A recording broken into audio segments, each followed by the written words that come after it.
अध्याय में कर्म संन्यास योग का वर्णन है। सर्व कर्माणि मनसा संन्यास्यास्ते सुखम बसी नव द्वारे पुरे देहि नैव कुर्वन्न कार्य। भगवान कहते हैं कि हे अर्जुन, जितेंद्रिय पुरुष अपनी इंद्रियों को मन से संपूर्ण वासना को त्याग करके बस में कर लेता है और संसार में सबके बीच में रह करके भी और सबसे निर्लिप्त रहता है। जब तक हमारा शरीर है तब तक के जितने भी प्रकार के विषय हैं, काम, क्रोध, लोभ, मोह, मद, ये सब हमारे साथ में ही रहते हैं। हम अगर सोचे कि घर से हम मिट्टी को अलग कर दें तो मिट्टी से ईंट बनी हुई है, मिट्टी से बहुत सारी चीजें बनी हुई है। ऐसा ये शरीर भी हमारा जो है पंच तत्व का बना हुआ है।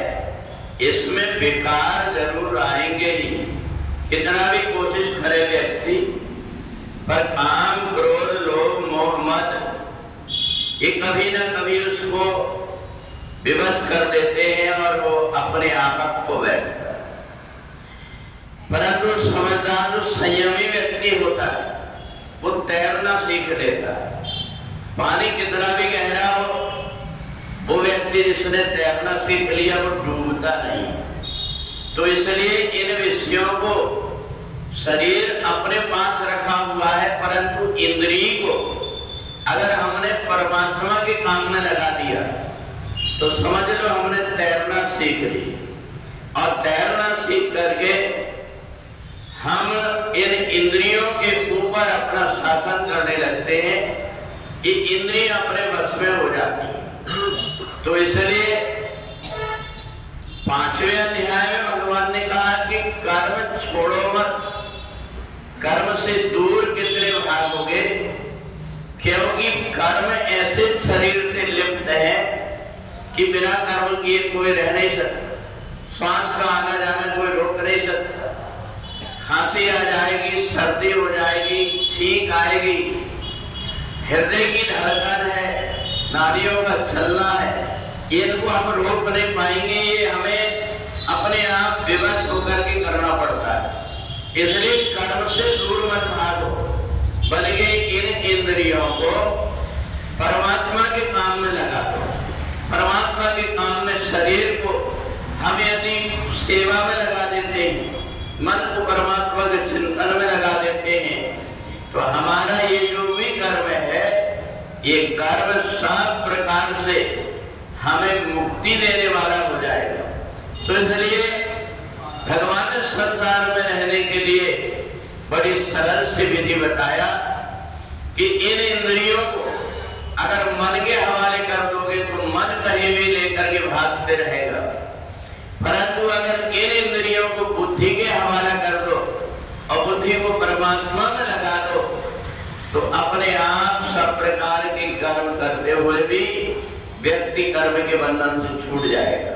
तो इसलिए उठते बैठते चलते फिरते जो भगवान के नाम का जाप करता है, अपनी इंद्रियों को सोचता है कि शरीर तो एक दिन जल करके भस्म हो जाएगा, इस शरीर से साधन धाम मोक्ष का द्वारा जितना ज्यादा से ज्यादा परोपकार हो सकता है, अच्छे कर्म हो सकते हैं, इन कर्मों को कर लो।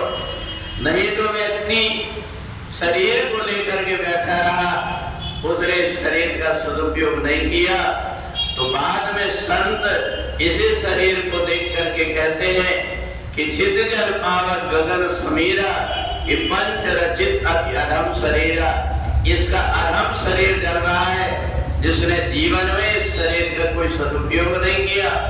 और जो व्यक्ति शरीर का सदुपयोग कर लेते हैं तो सब उसकी सराहना करते हैं कि इसने शरीर रहते हुए शरीर को साध करके परमात्मा की भक्ति करके अपना उद्धार कर लिया। तो इसलिए सो परत्र दुख पावहि सिर धुन धुन पछताए।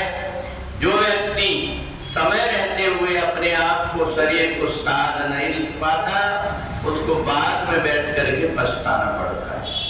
पूरी वृंदावन बिहारी लाल की लक्ष्मी